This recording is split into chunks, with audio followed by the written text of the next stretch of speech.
Shalom, shalom. I want to talk to you today about the law of entropy and the miraculous grace of God hidden in plain sight. And I also want to challenge our expectations of how we think the world should be. You see, like it or not, we're all subject to the laws of nature. And one of these laws is known as the law of entropy. Entropy is the second law of thermodynamics. And it says that entropy always increases with time. Things always go from order to disorder. Things get older and decay, not the other way around.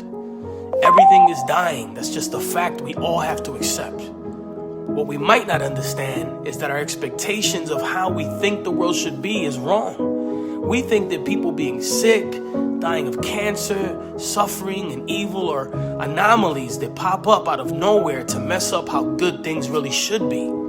The fact is that anything good that we experience on this side of eternity is a miraculous act of God and his common grace to all and his specific grace to his children. You see, entropy is like sin. When sin entered the world through the fall, all of creation was cursed to suffer entropy.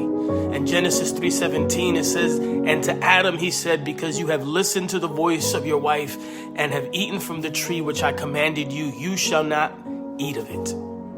Cursed is the ground because of you. In pain you shall eat all the days of your life." In 2 Thessalonians 2:7, it tells us that it is the Spirit of God in us through the church that is holding back the force of evil in this world.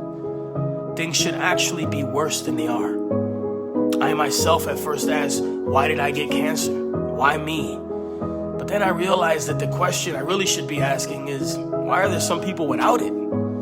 You see, the norm should be that everyone has cancer, that everyone is suffering. There should be no good days. There should be no order at all.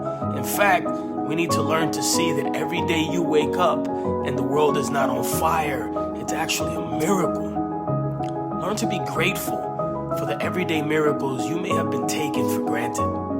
I thank God that I learned the secret of being content in any and every circumstance.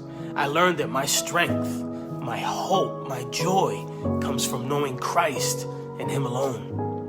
If you don't know him, or if you've been living blinded from the beauty of his grace and mercy, surrender yourself to his lordship and allow him to cover you with his grace. I hope this blesses you. Shalom, shalom.